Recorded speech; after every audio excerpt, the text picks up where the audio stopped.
یہ ایک سیاسی انتقامی کارروائی ہے، بالکل ویسے ہی جیسے میرے ساتھ کیا گیا تھا۔ یہ انصاف کے نام پر مذاق ہے جو ایران اور حماس کے ساتھ جاری مذاکرات میں رکاوٹ بنے گا۔ دوسرے الفاظ میں یہ پاگل پن ہے جو یہ بے قابو پراسیکیوٹرز بنیامین نیتن یاہو کے ساتھ کر رہے ہیں۔ امریکہ ہر سال اربوں ڈالر خرچ کرتا ہے اسرائیل کی حفاظت اور حمایت کے لیے۔ کسی اور ملک سے کہیں زیادہ ہم اس کو برداشت نہیں کریں گے۔ ہم نے حال ہی میں وزیر اعظم نیتن یاہو کی قیادت میں ایک زبردست فتح حاصل کی ہے اور یہ کارروائی ہماری فتح کو دھندلا رہی ہے۔ نیتن یاہو کو چھوڑ دو، اس کے پاس بڑا کام ہے کرنے کو۔ یہ ہے امریکی صدر ٹرمپ کے بیان کا، ٹویٹ کا ترجمہ جو میں نے آپ کے سامنے رکھا ہے۔ ٹرمپ نیتن یاہو کو ہیرو قرار دے رہا ہے، وہ نیتن یاہو جس نے غزہ کے اندر 17,000 بچوں کو نشانہ بنایا ہے، یعنی اس کے حکم پر وہ نشانہ بنایا گیا ہے۔ وہ نیتن یاہو جس کے حکم پر غزہ میں جو غزہ کی سرکاری حکومت یا داد و شمار ہیں ان کے مطابق 58,000 لوگ مرے ہیں، جبکہ ہیریٹیج نے جو اسرائیلی اخبار ہے اس نے کہا کہ 1,00,000 لوگ مرے ہیں۔ اب ٹرمپ جو ہے ایسے شخص کو ہیرو قرار دے رہا ہے، اور پھر امریکی میڈیا اور عرب میڈیا خبریں چلاتا تھا کہ نیتن یاہو اور ٹرمپ کے بیچ اختلافات ہیں۔ کیا یہ اختلافات ہیں؟ ٹرمپ تو نیتن یاہو کے آگے بچھے جا رہا ہے اور اس کی ہر بات مانے جا رہا ہے، اور اب ٹرمپ اسرائیل کی عدالتوں پر بھی اثر انداز ہونے کی کوشش کر رہا ہے کہ اسرائیل کی عدالتیں نیتن یاہو کو سزا نہ دیں۔ وہ نیتن یاہو جس نے پیسے حاصل کیے، وہاں کے لوگ یہ کہتے ہیں، وہاں کی جو قانون ہے وہ یہ کہتا ہے، اور وہاں کے جو سیاستدان ہیں وہ یہ کہتے ہیں کہ نیتن یاہو مجرم ہے۔ تو اب ٹرمپ کو نیتن یاہو بچا رہا ہے، اسی لیے غزہ کی جنگ بندی کا ایک ڈھنڈورا یا شوشہ جو ہے وہ چھوڑا گیا ہے۔ اگر نیتن یاہو کو غزہ کی جنگ میں اتنے ہی مذاکرات کرنے میں مصروف تھا تو اتنے دن وہ کہاں تھا؟ یہ تو کوئی بڑی بات نہیں ہے، غزہ کی جنگ تو فوراً بند ہو سکتی ہے، اور اس کے لیے تو کوئی الگ سے معاملات کرنے، کیونکہ 18 مارچ کو جب نیتن یاہو نے غزہ کی دوبارہ جنگ بندی ختم کر کے شروع کی تھی تو اس سے پہلے ڈیل ہو چکی تھی، فیز 2 کرنا تھا، یعنی فیز 2 کے حوالے سے بات چیت ہونی تھی۔ تو ہدف کیا ہے؟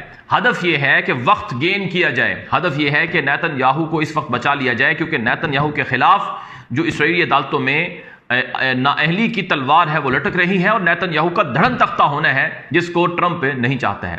اور ٹرمپ نے دھمکی دی ہے اسرائیل کو کہ اگر تم نے نیتن یاہو کو نہیں چھوڑا تو امریکہ اسرائیل کو دیا جانے والا اسلحہ، اور امریکہ اسرائیل کی جو مدد کرتا ہے اسلحے کے ذریعے سے اور باقی ہتھیاروں کے ذریعے سے، امریکہ وہ مدد بند کر دے گا۔ تو اس سے آپ نیتن یاہو اور ٹرمپ کا جو گٹھ جوڑ ہے وہ سمجھ سکتے ہیں۔ لیکن ناظرین کرام، جو شخص ظلم کرتا ہے اس کو ظلم کی سزا ملتی ہے، جو کرپشن کرتا ہے، بدعنوانی کرتا ہے، اس کو اس کی سزا ملتی ہے، اور نیتن یاہو کے ساتھ یہی ہو رہا ہے۔ اب کل رات اسرائیل کی سڑکوں پر عوام کا ٹھاٹھے مارتا ہوا سمندر نکلا ہے۔ آپ یہ ویڈیو دیکھیں، یہ اسرائیل کا دارالحکومت تل ابیب ہے، جہاں پر ہزاروں لوگ سڑکوں پر نکلے اور انہوں نے کہا کہ نیتن یاہو استعفیٰ دو، گھر جاؤ، غزہ کی جنگ بند کرو، تمہارے جھوٹ سن سن کر ہمارے کان پک گئے ہیں، ہماری زندگیاں خراب ہو گئی ہیں۔ یہ اسرائیل کی عوام نے سڑکوں پر نکل کر احتجاج کیا ہے اور غزہ کی جنگ کو بند کر کے اسرائیلی ہوسٹیجز کو، یرغمالیوں کو رہا کرنے کا مطالبہ کیا ہے۔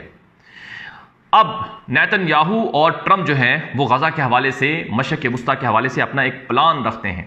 ٹرمپ کا پلان ہے کہ اسرائیل بہت چھوٹا ہے، اسے بڑا کرنا ہے، اس کا رقبہ وسیع کرنا ہے، اور اس کے لیے وہ نام نہاد ابراہیمی معاہدہ یا ابراہیم اکارڈ کا سہارا لیتے ہیں کہ ہم مزید عرب ملکوں کو کہیں گے کہ تم اسرائیل کو تسلیم کر لو، یعنی سعودی عرب کو، سیریا کو، لبنان کو، اور اسی طرح سے کویت کو، اور اس کے علاوہ سلطنت عمان کو، اور جو انڈونیشیا ہے اس کو، اور باقی ملکوں کو، یہاں تک کہ پاکستان کا نام بھی ہے کہ وہ بھی اسرائیل کو تسلیم کرے۔ تو ہدف کیا ہے کہ نیتن یاہو کو بچایا جائے۔ نیتن یاہو یہ کہتا ہے کہ اب مشرق وسطیٰ ہماری ماتحتی میں ہوگا، ہم مشرق وسطیٰ کے اصل پلیئر ہیں، ہم اصل کھلاڑی ہیں، جو ہماری بات مانے گا ٹھیک ہے، ورنہ ہم اسے نہیں چلنے دیں گے۔ تو بہرحال اب اسرائیل کے اندر بھی احتجاج ہو رہا ہے، دنیا بھر میں احتجاج ہو رہا ہے۔ اگر میں بات کروں برطانیہ سے، ایک بڑی خبر ہے برطانیہ سے۔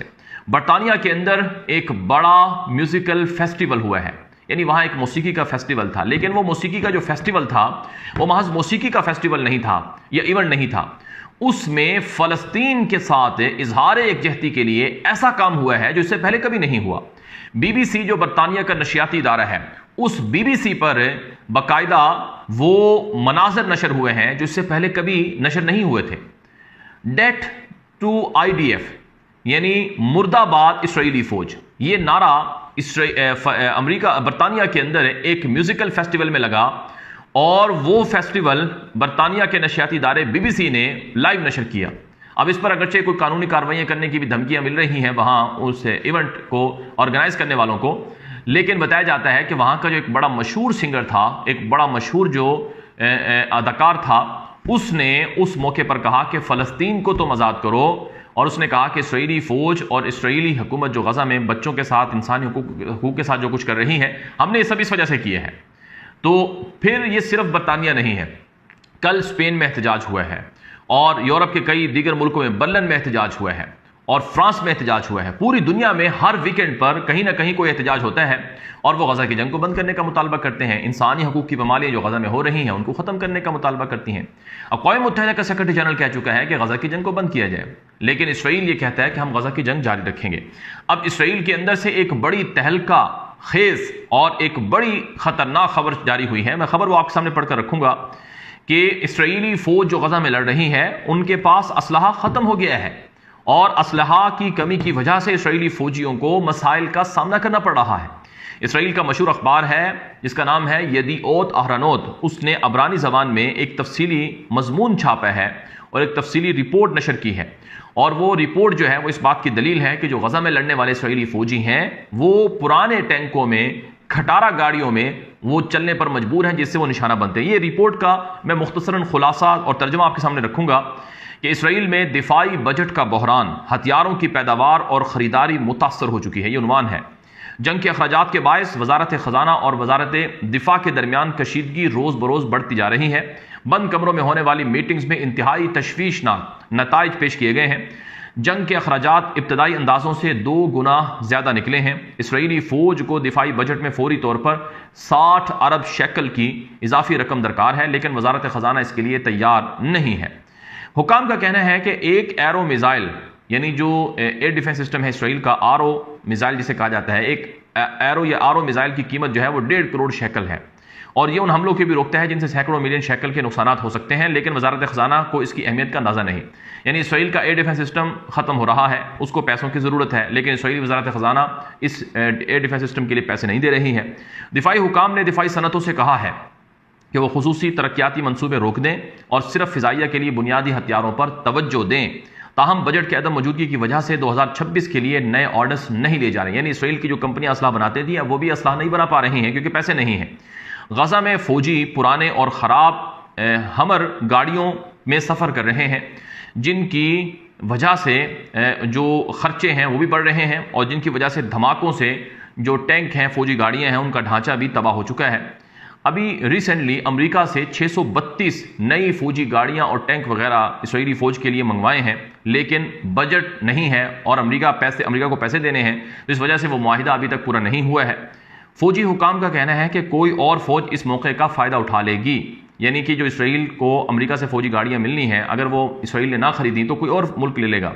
دوسری طرف اسرائیلی وزارت خزانہ کا یہ دعویٰ ہے کہ فوج نے بجٹ سے ہٹ کر بڑے پیمانے پر خرچے کیے ہیں، اخراجات کیے ہیں، خاص طور پر ریزرو فوجیوں کے لیے صرف ان کی تنخواہیں ہر ماہ 1.2 ارب شیکل، یعنی 1.25 ارب شیکل کے قریب جو تنخواہیں ہیں وہ غزہ میں لڑنے والے اسرائیلی فوجیوں کو دی جا رہی ہیں۔ فوجی ذرائع کا کہنا ہے کہ ریزرو فوجی تھکے ہوئے ہیں، بمشکل ڈیوٹی پر آتے ہیں، غزہ میں لڑائی ختم نہیں ہو رہی ہے، ایران کے ساتھ نئے محاذ کھول دیا گیا ہے۔ تو وزارت خزانہ کو کیا توقع ہے کہ ہم انہیں آرام، چھٹیاں یا روٹیشن نہ دیں؟ جنگ صرف 1 ماہ پہلے شروع نہیں ہوئی اور ہمیں شدید کمی کا سامنا ہے، یعنی اسرائیل کی وزارت خزانہ اور اسرائیل کی وزارت دفاع میں یہ لڑائی چل رہی ہے، جسے اسرائیل کے مشہور اخبار یدیعوت اہرانوت نے چھاپا ہے۔ اور اس کے علاوہ کہا گیا کہ دفاعی حکام واضح کرتے ہیں کہ ایران پر فتح نہ مکمل ہے نہ مستقل ہے۔ جنگ کسی معاہدے یا سمجھوتے سے ختم نہیں ہوئی، جیسے ہی جنگ بندی ہوئی ایران نے چین اور روس کی مدد سے اگلے راؤنڈ کی تیاری شروع کر دی ہے۔ حماس اب بھی غزہ پر قابض ہے، اس لیے اسرائیلی فوج کو اپنی ذخیرہ اندوزی مکمل کرنی ہوگی اور فوجی حجم میں اضافہ کرنا ہوگا تاکہ 7 اکتوبر جیسے حملے دوبارہ نہ ہوں۔ اب یہ خبر کا یہ رپورٹ جو تفصیلی اسرائیلی اخبار نے چھاپی، میں نے اس کا خلاصہ آپ کے سامنے رکھا ہے۔ اس کا مطلب کیا ہے؟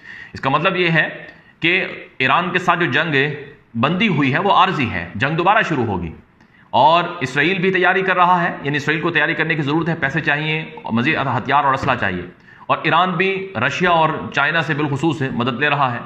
تو ایک تو جنگ وہاں ہونی ہے، دوسرا غزہ کی جنگ بھی ابھی ہم نہیں جیت سکے ہیں، وہاں بھی ہمارے فوجی ابھی تک لڑ رہے ہیں، تو اس لیے بڑا مسئلہ ہے۔ یہ اسرائیل کی مشہور اخبار یدیوت اہرونوت کی رپورٹ ہے جو میں نے آپ سامنے رکھی ہے۔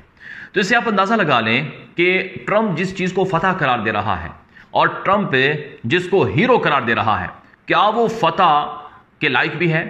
کیا وہ ہیرو قرار دینے کے لائق بھی ہے؟ اسرائیل کا سابق وزیر اعظم ہے نفتالی بینٹ، اس نے کہا کہ نیتن یاہو تم یہ جنگ بند کرو۔ اسرائیل کا سابق وزیر اعظم ہے ایہود اولمرٹ، اس نے کہا کہ یہ جنگ بند کرو، بے مقصد لڑی جا رہی ہے اور ہماری فوجیں غزہ میں انسانیوں کو پامال کر رہی ہیں، اور ایہود اولمرٹ نے کہا ہے۔ ایہود باراک ایک اور اسرائیلی سابق وزیر اعظم ہے، وہ یہ کہہ چکا ہے کہ یہ جنگ بند کرو۔ ایک اور چوتھا اسرائیلی وزیر اعظم ہے یار لپیڈ۔ میں نے آپ کو 4 اسرائیلی وزیر اعظم کی باتیں بتائی ہیں کہ چاروں اسرائیلی وزیر اعظم کہتے ہیں کہ غزہ کی جنگ بند ہو، اور نیتن یاہو کہتا ہے کہ نہیں، غزہ کی جنگ ہم جاری رکھیں گے تاکہ میری حکومت برقرار رہے اور تاکہ میں اقتدار میں رہ سکوں۔ تو یہ وہ حقائق ہیں جن سے یہ بات معلوم ہوتی ہے کہ امریکہ کا صدر ٹرمپ وہ بھی دنیا کے ساتھ جھوٹ بولتا ہے، اور جو نیتن یاہو ہے وہ اپنے عہدے کو، اقتدار کو طول دینے کے لیے سب یہ حرکتیں